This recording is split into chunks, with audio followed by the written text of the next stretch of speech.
lying beside their dead mothers in Plateau. They didn't know their mothers have died. And they were still waiting for their mother to come up and maybe give them some milk to suck. And my presence was in Owerri for inauguration of a governor. That is the priority of President Tinubu, who struggled for democracy with MK Abiola in this country. He was in Owerri. People are being killed in southern Kaduna. They faced the explosion in Ibadan. There's crisis everywhere in this country. And there was a time I was here. I said, I'm not a security expert, but it's simple common sense. There's one young man called Nnamdi Kanu. You can quantify him. You know where he is. You're keeping him. The bandits you cannot quantify. The Boko Haram, you don't quantify them. I don't know where they are. I don't know where they're coming from. But I believe most of them are Nigerians. Have we made any effort in terms of dialogue? If these people are Nigerians, what are our traditional rulers doing to relate to this? What are their problems? Because you see that every conflict is about unresolved grievance. In all situations, there's something worrying somebody somewhere that he's protesting about. And in a country where more than 100 million people are now, they're so poor that a Senate president is doing a 61-year birthday, closes a stadium in Oyo, and you don't want young people to kidnap other people. And it is sad because I believe Tinubu is very competent with a lot of experience, that he needed no advice from anybody. But the problem that he cannot sit down one place to think anymore.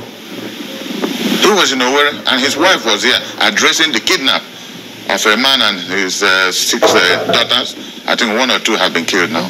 The wife, first lady, was addressing the country on behalf of her husband, who was in Owerri, having fun at the inauguration of what? This is a crisis in the country today. You know, people have a reflective instinct towards self-preservation. And I used to say that when you combine this political ignorance that you see all over the place, you think they are politicians, they are ignorant. When you combine it with Hegelian arrogance, you have political blindness. That is what is happening over 36 states.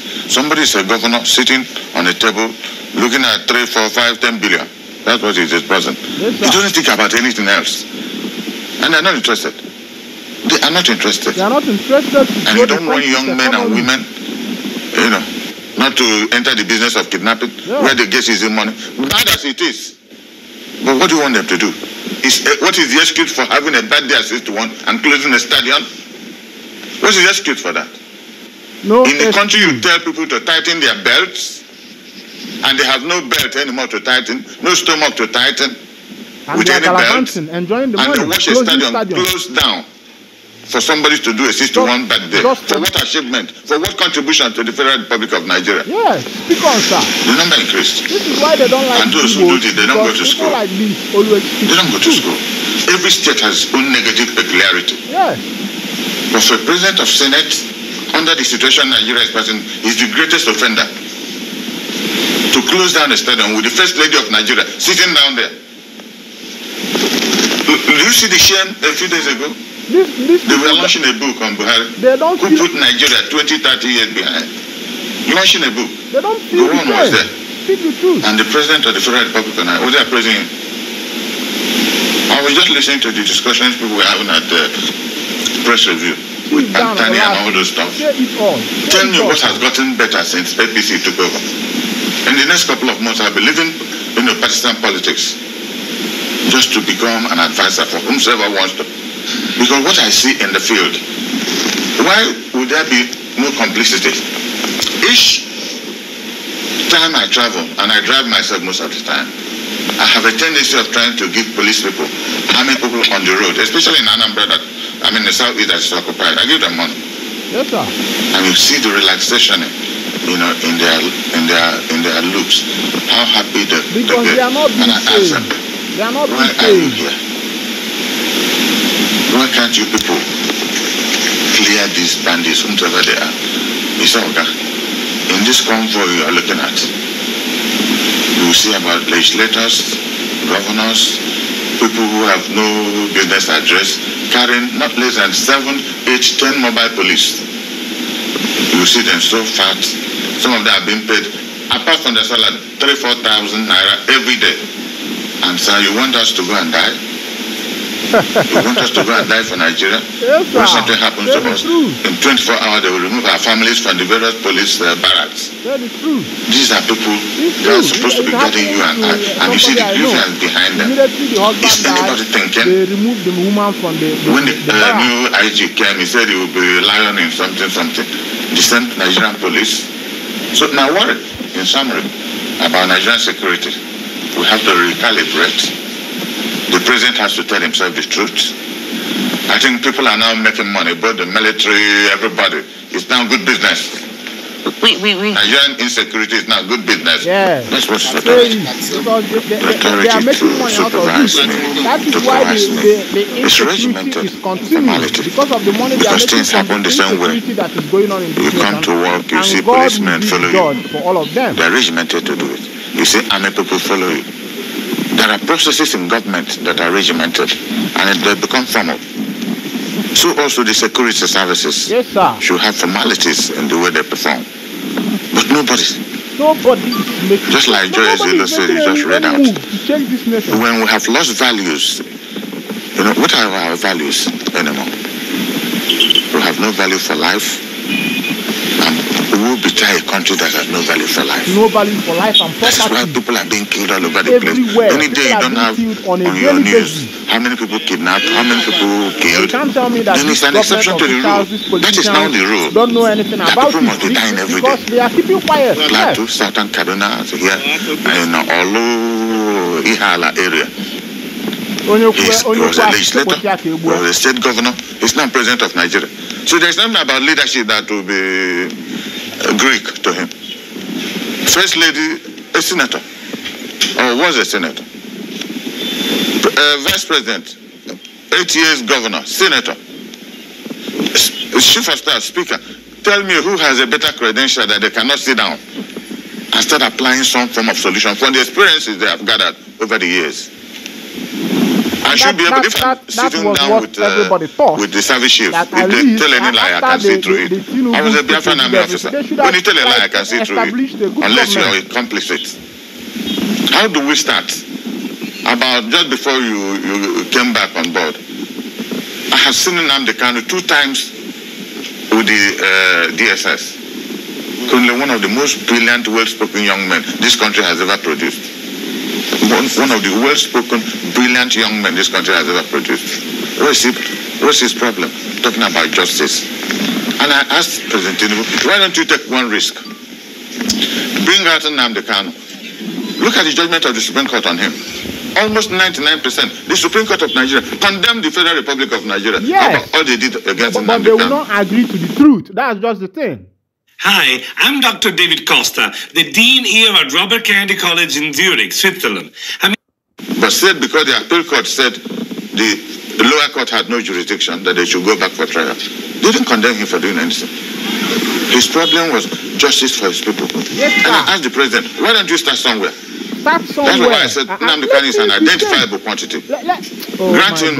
Oh my God. The appeal court has released him already. Grant him freedom. Keep him in one place and see whether 90% of the problem in the Southeast will not. The same Supreme Court said that his family compound was attacked and more than 27 people were killed and he escaped. Supreme Court of Nigeria said it. Didn't you listen to the judgment? He was running for his life. They attacked his father's compound and he escaped. That's why he left. So what I'm saying is that let us start somewhere with some experimentation. Now the government is holding him. Let's take a risk. I'm prepared to guarantee it. That risk the government will take. Because I discussed with him. And I float on the same level with him. Yes, sir. You may not like his methodology, but he has a lot of common sense. Is Nnamdi Kanu responsible for what is happening in Plateau? With the bandits, with Boko Haram? It's everywhere. Is he responsible for the explosion in Ibadan? Everywhere. So why can't we start, Igbos have a saying, if you have a lot of enemies surrounding you, you buy drinks for some. So that they are drinking, you face some others. When you finish with them, you come back to those who are drinking. You cannot face all enemies at the same time. This is what this country is pretending to do. There are only few. Because what started as protests in the southeast, it's all over the country now. Because they will tell you we were on top of it. Call the emergency meeting of all the security agents. We have been hearing this in Buhari. And what has changed? And we are still Nigerians, all Nigerians. I believe there must be something fundamental in the problems in this country that we can address. Dialogue. There will be no peace without dialogue. Give and take, no matter what it is. Somebody you're calling a bandit is somebody, it's somebody's son, it's somebody's daughter. We can approach if there is no complicity. If there's no complicity at a very high level, it's not an impossible thing to sort out. But let us start somewhere. Let's use the Southeast as an example. Bring this young man out, keep him somewhere, and I'll tell you, you will not hear of kidnapping or anything. People are using his name to commit crimes in the Southeast. All right, wonderful people. Welcome back. Still remember that you are still on Emissary News /Gist TV, where we'll bring you back-to-back update and information. As they be, you not done they hear waiting Ulasi they talk. We be say it consign the matter where he consign Nnamdi Kanu, and I'm happy that Chief Ulasi did not, elder statesman did not speak only on that which concerns Nnamdi Kanu. Let it be as if he's just siding Nnamdi Kanu, but he spoke in general what is happening in Nigeria, and I want to, especially commend Chief Ulasi for making his point known and bringing a clear point, in what is actually happening in Nigeria. I think the where this particular government and the past administration have failed so much is in the issue of taking advice and in the issue of trying it out another way. I don't think that nobody is monopoly to knowledge. Sometimes you take advice, sometimes you listen to the people, sometimes you pay attention, sometimes you give the people a listening ear in order to be able to grasp what message these people are trying to pass to you. What are they really saying? What do they want? These people are the people you are leading. You are their president, you are their governor. So I think that the where this government is failing is woefully is in the area of taking advice. Look at what Chief Ulasi is saying, another statement, and I want to say kudos to Nnamdi Ulasi for coming out to speak for the people, because many of these Igbo politicians, you see them even when they want to talk about the issue that concerns Nnamdi Kanu, you see them is more like an indirect statement. A statement whereby you make and nobody will be able to grasp exactly what you are saying. And people have not been able to grasp exactly, what the Southeast politicians are saying when it comes to the issue of Nnamdi Kanu. The other time, Benjamin Kalu, who is the deputy speaker of House of Representatives, came out. He said that part of his work is to make sure that MNK is out of the DSS detention. And I was waiting for him to continue on the issue that concerns MNK on the second paragraph of his presentation. And looking at the second paragraph of his presentation, you find out that he skipped what concerns Nnamdi Kanu and he moved straight to his project, because he was trying to carry out a project in Abia State, in Abia, in his own hometown. Of course, I think he's also coming from the same side with Nnamdi Kanu. They are brothers when it comes to the same state, maybe local government or something, or maybe a town or something like that. But he has not truly pressed on this particular issue. And somebody will not come out and tell me now that Ndi Igbo does not have people to speak to them. For example, Ogala, who is who is there for the naval chief, is an Igbo man. The deputy speaker of House of Representatives, Emmanuel Kalu, is an Igbo man. Now, looking at the Southeast Governors Forum, they have not been able to make there is what is called an emphatic statement to add to what they are saying, because every statement they have made so far is an indirect statement. To me, that's how I see it. because you can't come out and be beating around the bush. Nnamdi Kanu is part of your plan without telling the people how do you want to make sure that this guy is released from the DSS detention, and you end up telling us that yes, it's not what you can broadcast on the social media, as if when it comes to the issue that concerns Mazi Nnamdi Kanu, it is no more a secret case. Everybody knows what is happening. So I think the politicians and every other person should be able to be bold and come out like Chief Ulasi, an elder statesman that has spoken boldly, and nobody has killed him up to today. The only thing they will do to him is maybe they will not give him one big appointment, they will not give him a work contract or something like that. But a man who is speaking the truth is still a man of truth. Still remember that you are still on your one and only wonderful channel, Emissary News / Emissary Gist News TV, where will they bring you back-to-back update and information as they hot. And if this is your first time of joining us on this wonderful channel, or you kindly go ahead and subscribe, like, comment, share, and also remember to on your notification button so that whenever our news is dropping, you will be the first to collect. Still remember that today by 6 o'clock, Nigeria will be having their match against Angola. And remember that Angola nation has sworn that they are going to show NIG Woto Woto. We'll be looking forward to see how that match is going to end. Meanwhile, let me wind down the curtain here. And thank you for listening. God bless you immensely and plenty.